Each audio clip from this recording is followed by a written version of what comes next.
Hello dear friends, welcome back to my channel Advanced English 101. Dear friends, in today's video we are going to learn 7 advanced English structures as well as daily use English sentences, one better than other.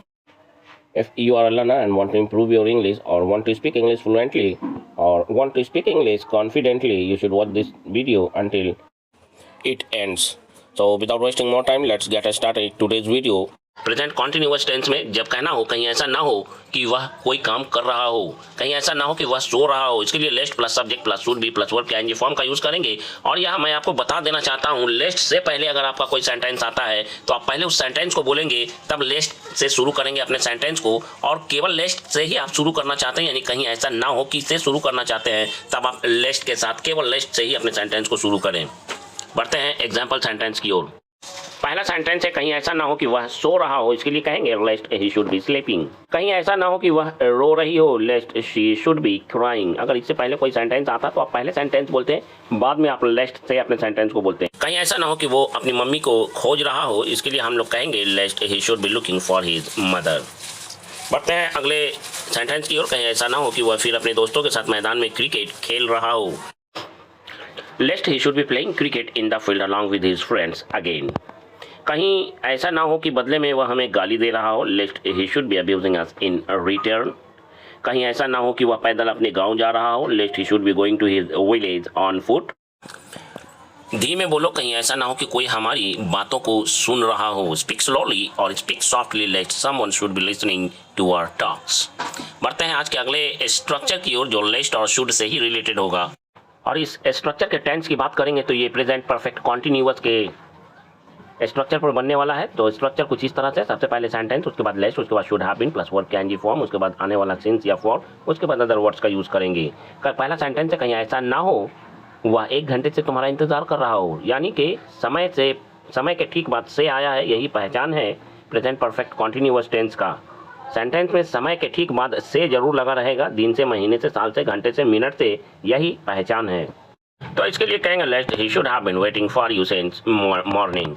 बढ़ते हैं अगले sentence की ओर। कहीं ऐसा ना हो कि वह पिछले 1 घंटे से एयरपोर्ट के बाहर मेरा इंतजार कर रहा हो, मेरा या किसी का भी, lest he should have been waiting for me out of the airport for last 1 hour. कहीं ऐसा ना हो कि वे लोग पिछले 2 घंटे से शमशान घाट पर तुम्हारा इंतजार कर रहे हो। एक से एक वर्ड को भी सीखिए। Lest they should have been waiting for you at the crematorium for last 2 hours. कहीं ऐसा ना हो कि वह जादूगर पिछले 1 हफ्ते से कब्रिस्तान पर तुम्हारा इंतजार कर रहा हो। Lest that magician should have been waiting for you for last 1 week at the cemetery और ग्रेवयार्ड। सेमेट्री या ग्रेवयार्ड दोनों का मतलब कब्रिस्तान होता है। कहीं ऐसा ना हो कि वह 8 बजे से काम कर रहा हो, lest he should have been working since 9 o'clock। आप चाहें तो इससे पहले कोई भी सेंटेंस जोड़ सकते हैं, उसके बाद कहीं ऐसा ना हो तो सेंटेंस को आप बोल सकते हैं। कहीं ऐसा ना हो बच्चे सुबह से खेल रहे हो, lest children should have been playing since morning. बढ़ते हैं अगले स्ट्रक्चर की ओर, जिसमें हम लोग प्रेजेंट परफेक्ट टेंस की बात करेंगे और इसमें लेस्ट का यूज़ करना सीखेंगे। उसका कोई कॉल नहीं आया, कहीं ऐसा ना हो कि उसने आत्महत्या कर लिया हो, ये हमारा एग्जाम्पल सेंटेंस है। तो इसे बोलने के लिए हम लोग कौन से स्ट्रक्चर को, कौन से रूल को फॉलो करेंगे, तो देखते हैं। सबसे पहले सेंटेंस, उसके बाद लेस्ट, उसके बाद subject should have plus verb की third form plus object plus other words. तो पहला सेंटेंस है, वह अभी तक घर नहीं आया, कहीं ऐसा ना हो उसने आत्महत्या कर ली, still he did not come home, lest he should have committed suicide. कहीं ऐसा ना हो तुम्हारे दोस्त ने सारा खाना खा लिया हो, lest your friend should have eaten all food. कहीं ऐसा ना हो उसने हमारी सारी बातें सुन ली हो, lest he should have listened to our all talks. Next हमारा सेंटेंस है, कहीं ऐसा ना हो कि उसकी ट्रेन छूट गई हो, इसके लिए कहेंगे lest he should have missed that train. कहीं ऐसा ना हो कि उसकी मम्मी मेरे घर पहुंच गई हो, इसके लिए कहेंगे lest her mother should have reached my home. हम लेट हैं, कहीं ऐसा ना हो कि मूवी शुरू हो चुकी हो, इसके लिए कहेंगे we are late, lest movie should have started. उसने अभी तक मुझे कॉल नहीं किया, कहीं ऐसा ना हो वो सब समझ गया हो, इसके लिए कहेंगे still he did not call me, lest he should have understood all और एवरीथिंग। उतरना, आज का हमारा स्ट्रक्चर उतरना सेंटेंस के लिए पहला स्ट्रक्चर होगा, जिसके लिए हम लोग फ्रेजल वर्ब गेट ऑफ का यूज़ करने वाले हैं। और इसमें गेट का फॉर्म टेंस के अनुसार चेंजेबल होगा और सब्जेक्ट के अनुसार भी इसका फॉर्म चेंज होगा, जैसे गेट, गेट्स, गेटिंग, गॉट, इस तरह से चेंज होता रहेगा ज़रूरत के अनुसार। बढ़ते हैं पहले सेंटेंस की ओर। पहला सेंटेंस है, जब मैं बस से उतर रहा था तभी अचानक बहुत तेज आवाज़ के साथ धमाके की आवाज़ हुई। इसके लिए कहेंगे there was a loud bang while I was getting off the bus. जब मैं ऑटो रिक्शा से उतर रहा था इसी दौरान मेरा दोस्त सड़क पर अचानक भीख मांगते हुए मुझे मिला, मतलब अचानक मुलाकात हुई। When I was getting off the बस my friend came across me begging on the road. जब मैं ट्रेन से उतरकर स्टेशन से बाहर जा रहा था तभी मेरे सगे संबंधी मुझे रास्ते में मिले। सेंटेंस को बोलने के कई अलग अलग तरीके हो सकते हैं। इसके लिए हम लोग कहेंगे my near and dear once met me on the way while I was going outside the station after getting off it, या after getting off the train. या फिर हम लोग यूँ कहेंगे after getting off the train while I was going outside the station my near and dear once met me on the way. मैं अगले stop पर इस ट्रेन से उतरना चाहता हूँ, इसके लिए कहेंगे I want to get off this train at the next stop. Let us move on to our next sentence. मुझे आखिरी स्टॉप पर ट्रेन से उतरना है या उतरने की ज़रूरत है। I need to get off the train at last stop. मैं ट्रेन से उतर चुका हूँ और घर पहुँचने के लिए बस पर सवार हूँ या सवार हो चुका हूँ या चढ़ चुका हूँ। इसके लिए कहेंगे I have got off the train and got on the bus for arriving reaching और कमिंग होम। बढ़ते हैं आज के अगले स्ट्रक्चर की ओर, जिसमें छोड़ देना से जुड़े हुए सेंटेंस को हम लोग बोलेंगे और इसके लिए लेट गो ऑफ का यूज़ करने वाले हैं, जिसमें लेट का फॉर्म चेंजेबल होगा। लेट, लेट्स, लेट, लेटिंग, इस तरह से चेंजेबल होगा। पहला सेंटेंस है मैंने अब लोगों की परवाह करना छोड़ दिया है। इसके लिए कहेंगे I have let go of caring for the people. Next, मेरा हाथ छोड़ दो अब मैं बिल्कुल ठीक हूँ। इसके लिए हम लोग कहेंगे let go of my hand I am absolutely fine now. Let go of my hand I am absolutely fine now. भीड़ में बच्चों का हाथ मत छोड़ देना। Don't let go of the kids hand in the crowd. तुमने सारी चिंताएं क्यों छोड़ दी है। Why have you let go of all your worries. अब डर को छोड़ो और आगे बढ़ो। इसके लिए हम लोग कहेंगे now let go of the fair and move ahead या गो अहेड। पढ़ते हैं अगले स्ट्रक्चर की ओर, जिसमें हम बोलना सीखेंगे किसी के साथ काफ़ी अच्छा जमना, किसी के साथ काफ़ी अच्छी पटना या काफ़ी घुलना मिलना से जुड़ा हुआ सेंटेंस, जिसके लिए गेट अलॉन्ग विद का यूज़ करने वाले हैं और इसमें गेट का फॉर्म चेंजेबल होगा, ज़रूरत के अनुसार बदलेगा। पहला सेंटेंस है मेरे पड़ोसियों के साथ काफ़ी अच्छी जमती है, पटती है, बनती है या बनता है। Get along with my neighbours. उसका उसके पति के साथ नहीं बनता है या नहीं जमता है। She doesn't get along with her husband. She doesn't get along with her husband. मेरे पापा के साथ काफ़ी अच्छा जमता है या काफ़ी अच्छी जमती है, काफ़ी अच्छी बनती है। Get along with my father. Office में मेरे बॉस के साथ काफ़ी अच्छी जमती है या काफ़ी अच्छी बनती है, काफ़ी अच्छी पड़ती है। Get along with my boss in the office. Train में सफ़र के दौरान मेरे बगल वाला यात्री मुझसे काफ़ी घुल मिल गया या काफ़ी घुल मिल गया था। During travelling by train the passenger who was sitting beside me got along with me. बढ़ते हैं आज के अगले सेंटेंस की ओर। मेरे बच्चे नए नए लोगों के साथ भी जल्दी घुल मिल जाते हैं। इसके लिए हम लोग कहेंगे माई किड्स और my children get along nicely with new people soon quickly. Next हमारा स्ट्रक्चर है कम होना, जिसके लिए गेट डाउन का यूज़ करने वाले हैं हम लोग, जिसमें गेट का फॉर्म चेंजेबल होगा। दिनों दिन महंगाई कम हो रही है। Inflation is getting down day by day. चीज़ों के दाम कम हो रहे हैं। इसके लिए कहेंगे the price of things are getting down. Petrol के दाम या पेट्रोल की कीमत कम हो रही है। The petrol price is getting down. तापमान में गिरावट हो रहा है या कमी आ रही है। इसके लिए कहेंगे the temperature is getting down. उसका बुखार कम हो रहा है या उतर रहा है। इसके लिए कहेंगे his fever is getting down. बस का किराया कम हो चुका है, हो गया है। इसके लिए कहेंगे the bus fair has got down. किसी की बातों में आ जाना या फिर किसी की बातों में फंसना या फंस जाना जब भी हमें बोलना हो, इसके लिए गेट इनटू समवन्स वर्ड का यूज़ करने वाले हैं। गेट इनटू समवन्स वर्ड्स, जिसमें गेट का फॉर्म ज़रूरत के अनुसार चेंज होगा, जैसे get, gets, got, getting, gets. इस तरह से पहला सेंटेंस है तुम तो हमेशा उसकी बातों में आ जाते हो, you always get into his words. मैं तो बस यूं ही उसकी बातों में आ गया। इसके लिए हम लोग कहेंगे I just casually got into his words. मैं कभी किसी की बातों में नहीं आता। इसके लिए कहेंगे I never get into anyone's word. यह तो तुम्हारी सबसे बुरी आदत है कि तुम बहुत जल्दी किसी की बातों में आ जाते हो। इसके लिए सबसे बुरी यानी कि हम लोग बैड वर्स्ट का यूज़ करने वाले हैं। वर्स्ट जिसका मतलब सबसे बुरी, वर्स्ट जो बैड का सुपरलेटिव डिग्री है, तो उसी का यूज़ करने वाले हैं। It's your worst habit you get into anyone's words quickly. तुम्हें उसकी बातों में नहीं आना चाहिए था, इसके लिए कहेंगे should not have got into his words. Video कैसा लग रहा है, सीखने को अगर मिल रहा है तो प्लीज़ वीडियो देखिए और अभी के अभी लाइक शेयर सब्सक्राइब और कमेंट जरूर करें। वह तुम्हारी बातों में आ सकता था। He could have got into your words. बढ़ते हैं अगले स्ट्रक्चर की ओर, जिसमें हम लोग बोलना सीखेंगे साथ ही साथ या ऊपर से, यानी दो सेंटेंस के बीच में इसका यूज़ करते हुए हम लोग अपने वाक्य को इस तरह से बोलते हैं। जब भी एक तो बारिश, ऊपर से गांव की एक कच्ची सड़कें, एक तो कड़ाके की ठंड, ऊपर से चारों ओर घना कोहरा, एक तो गरीबी, ऊपर से महंगाई ने लोगों का जीना हराम कर रखा है। तो ऊपर से इसके लिए हम लोग टॉप ऑफ डैट का यूज़ कर सकते हैं, या फिर इसकी जगह हम लोग मोर ओवर का यूज़ करेंगे। लेकिन इसके लिए स्ट्रक्चर को जरूर समझें।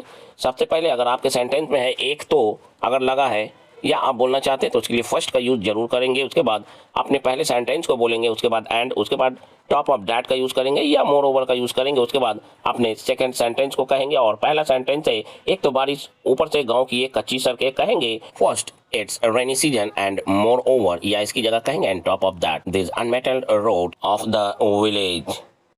एक तो कड़ाके की ठंड, ऊपर से चारों ओर घना कोहरा। First, it is freezing cold, and top of that, there is a dense fog everywhere all around. एक तो गरीबी और ऊपर से महंगाई ने लोगों का जीना हराम कर रखा है या हराम कर दिया है। First, it is poverty, and moreover, the inflation has made people's life miserable. एक तो बरसात का मौसम, ऊपर से गांव में हर तरफ बाढ़ का पानी ही पानी। First, it's rainy season, and moreover, there is nothing but flood water everywhere in the village. बढ़ते हैं अगले स्ट्रक्चर की ओर, जिसमें हम लोग बोलना सीखेंगे कि हैरानी की बात तो यह है कि उसने मुझे पहचानने से इनकार कर दिया। हैरानी की बात तो यह है कि सब कुछ जानने के बाद भी वह अनजान बनने की कोशिश कर रहा था। हैरानी या हैरत की बात तो यह है कि उसकी आज्ञाकारी पत्नी अपने पति और बच्चे, अपने छोटे छोटे बच्चों को छोड़कर अपने बॉयफ्रेंड के साथ भाग गई।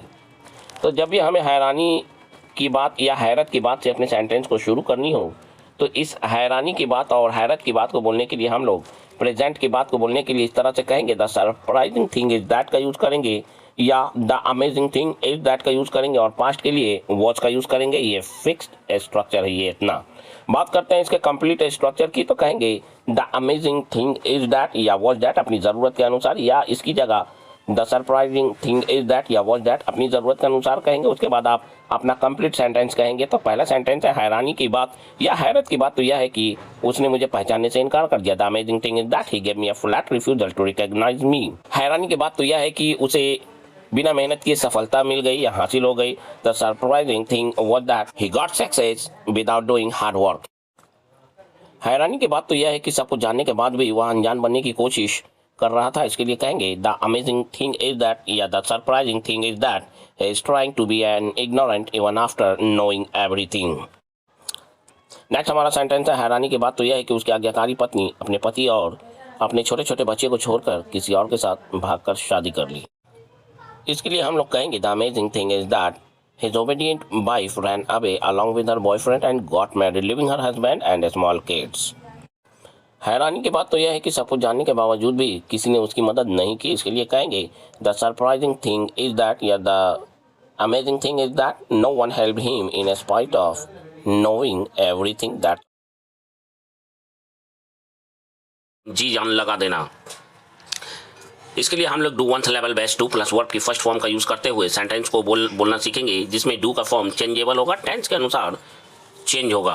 और यहाँ पे वंस की जगह पे आप अपनी ज़रूरत के अनुसार my, his, her, your, our, their का यूज़ करेंगे। उसके बाद लेवल बेस्ट, उसके बाद टू, उसके बाद वर्ब की फर्स्ट फॉर्म का यूज़ करेंगे। पहला सेंटेंस है उसने इस प्रोजेक्ट को पूरा करने में जी जान लगा दिया या लगा दिया था। इसके लिए कहेंगे he did his level best to complete this project. भारतीय क्रिकेट टीम ने इस खेल को जीतने में जी जान लगा दिया। इस सेंटेंस को बोलने के लिए हम लोग कहेंगे Indian cricket team did his level best to win this match. Let us move on to our next sentence. उसने अंग्रेजी सीखने में जी जान लगा दिया। इसके लिए कहेंगे he did his level best to learn English. उसने सफलता पाने के लिए वह जी जान लगा रहा है। इसके लिए कहेंगे he is doing his level best to get success. Next हमारा सेंटेंस है उसने यहाँ तक पहुँचने के लिए जी जान लगा दिया था। इसके लिए हम लोग कहेंगे he did his level best to reach to here. जब भी हमें अपने सेंटेंस की शुरुआत या सेंटेंस में फ़र्क नहीं पड़ने की बात करनी हो, इसके लिए डजेंट मैटर, उसके बाद टू, उसके बाद अगर मैं बोल रहा हूँ तो मी का यूज़ करेंगे, अगर उसकी बात कर रहे हैं तो अगर लड़का है तो हिम का यूज़ करेंगे, लड़की है या औरत है तो हर का यूज़ करेंगे, वी है तो अस का यूज़ करेंगे। उसके बाद वेदर, उसके बाद सब्जेक्ट, उसके बाद अगर कोई काम एक्शन की बात होती है तो सब्जेक्ट के अनुसार प्रेजेंट इंडेफिनिट के रूल्स को फॉलो करते हुए वर्ब के फॉर्म को यूज़ करेंगे, या फिर कोई एडजेक्टिव है तो उसका यूज़ करेंगे, उसके बाद और उसके बाद फिर एडजेक्टिव है तो एडजेक्टिव, या कोई एक्शन वर्ब है तो वर्ब की फर्स्ट फॉर्म का यूज़ करेंगे। चलिए बढ़ते हैं पहले सेंटेंस की ओर। चाहे तुम हिंदी बोलो या अंग्रेजी, इससे मुझे कोई फ़र्क नहीं पड़ता है। इस सेंटेंस के लिए कहेंगे doesn't matter to me whether you speak Hindi और इंग्लिश। चाहे वह मरे या जिए, इससे तुम्हें कोई फर्क नहीं पड़ता है। सेंटेंस के लिए कहेंगे it doesn't matter to you whether he lives और डाइज।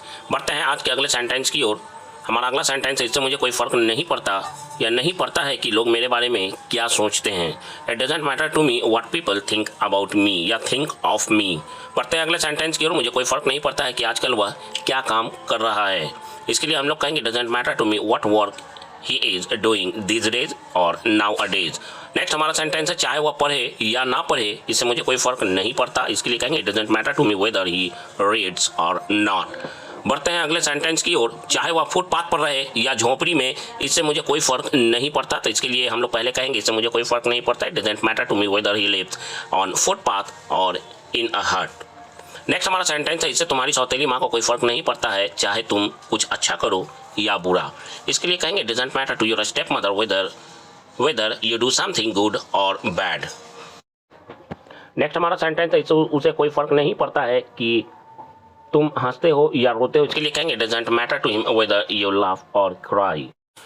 बढ़ते हैं अगले सेंटेंस की ओर। चाहे वह अमीर हो या गरीब, इस बात से मुझे कोई फर्क नहीं पड़ता है। इसके लिए कहेंगे it doesn't matter to me whether he is rich और पुअर। बढ़ते हैं अगले सेंटेंस की ओर। इस बात से मुझे कोई फर्क नहीं पड़ता कि उसका घर बड़ा है या छोटा है। इसके लिए कहेंगे it doesn't matter to me whether his house is big और स्मॉल।